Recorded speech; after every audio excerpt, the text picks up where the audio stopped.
Risk and growth. After 35 plus years of studying the business side of risk, I believe there are really only two kinds: risks of commission and risks of omission. In other words, risks you take and risks you don't take. Due to Jeff Bezos, Amazon is the fastest company in history to reach $100 billion in sales. So, how did he do it? Jeff Bezos is, arguably, the master of risk. Having spent most of my career as a speaker and consultant on technology and risk, I know that many people think it's always important to be protected from risk. Risk is viewed as inherently bad, and people do what they can to make sure they are covered if something unforeseen and devastating should happen, leaving them vulnerable and financially exposed. Except, I don't look at risk that way, and I discovered, neither does Jeff Bezos. What I've come to realize is there is an essential link between risk and business growth that many people overlook. From this vantage point, risk can be framed in a very positive light. That's why this book is looking at the growth of Amazon from a slightly different perspective, through the lens of risk. Yes, every business takes risks, but haphazard risk-taking is like rolling the dice. You never know what's going to come up. But Bezos takes risks with intentionality, which most businesses, if aware, can also harness to achieve greater results. I believe what has fueled Amazon's growth comes down to Jeff Bezos' unique approach to taking and leveraging risk and his commitment to creating a culture for experimentation and invention. And it's all based on his views on success and, actually, failure.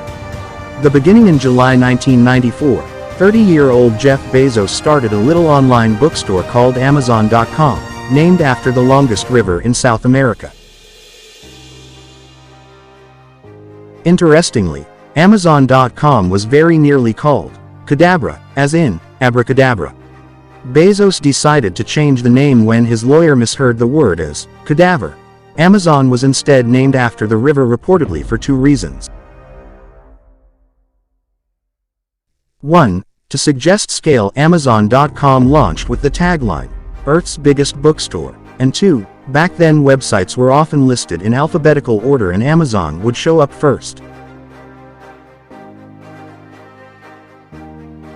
What started as a simple idea would quickly grow into one of the most valuable companies in the world based on market capitalization, along with Apple, Microsoft, and Google.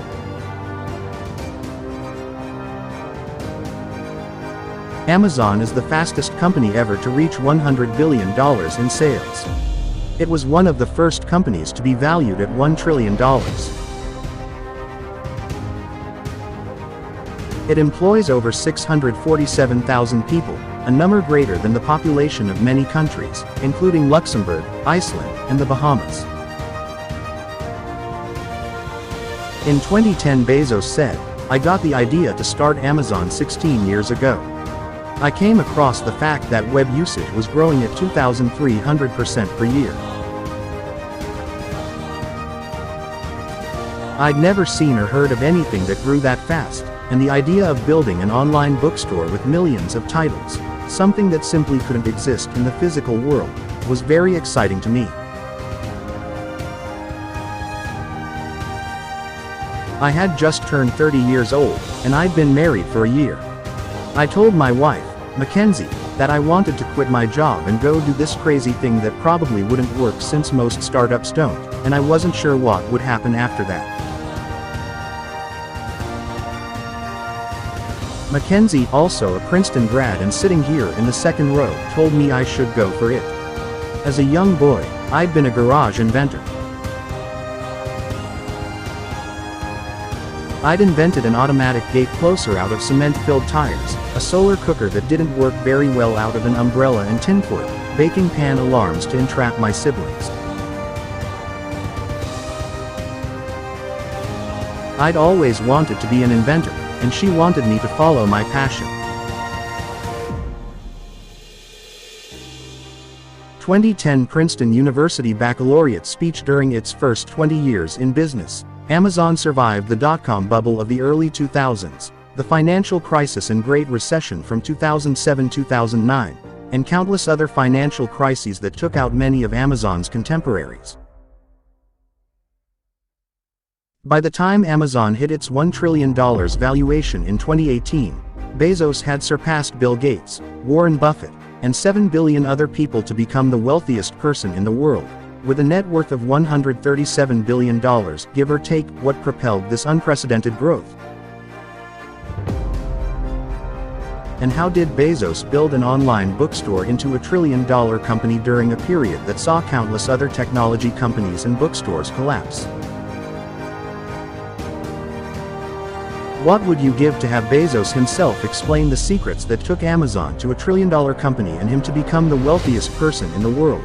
Fortunately, Bezos didn't operate behind a curtain, hiding his mechanisms and strategies like the Wizard of Oz.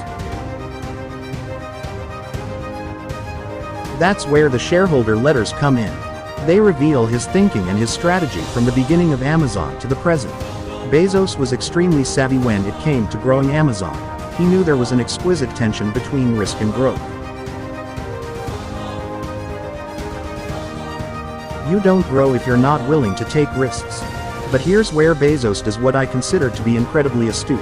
He chooses to play the game differently by always assessing his return on risk. Return on risk, or ROR, is a term I use to refer to the relationship between the cost of risk and its return, which isn't always financial. It's similar to how you would think of a return on investment, or ROI.